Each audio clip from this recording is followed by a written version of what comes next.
আজকে মার হাতে গেলাম মেঘনা নদীর তাজা ইলিশ মাছ সাথে মূলার তরকারি দিয়ে এক অন্যরকম খাবার যা খেয়ে একদম মন ভরে গেল। হেই গাইজ, আসসালামু আলাইকুম। টেস্ট অ্যান্ড ট্রাভেলে আপনাদের সবাইকে স্বাগতম। তো আজকে আমরা রান্না করব মেঘনা নদীর ইলিশ মাছ দিয়ে একদম ক্ষেতের তাজা মূলা। এজন্য আম্মু একটা কড়াইতে তেল আর পেঁয়াজ দিয়ে দিল, সাথে আদা রসুন বাটা দিয়ে দিল এবং কিছু মরিচ দিয়ে দিল 2 চামচের মতো, 2 চামচ হলুদ দিয়ে দিল এবং সাথে কিছু পানি দিয়ে দিল যেন মশলাগুলো না পুড়ে যায়। এই জন্য আম্মু একটু নাড়াচাড়া করে নিল। নাড়াচাড়া করার শেষে ইলিশ মাছগুলো দিয়ে দিল। ইলিশ মাছ দেওয়ার সাথে একটু পানি দিয়ে দিল কষানোর জন্য।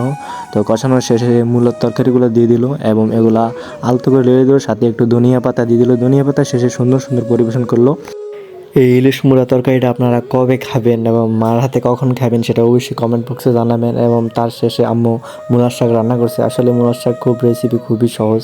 তো তারপর আমরা দুপুরে খাওয়া দাওয়া করলাম। তো ভিডিওটা কেমন লাগছে অবশ্যই জানাবেন এবং একটা শেয়ার দিতে বলবেন না।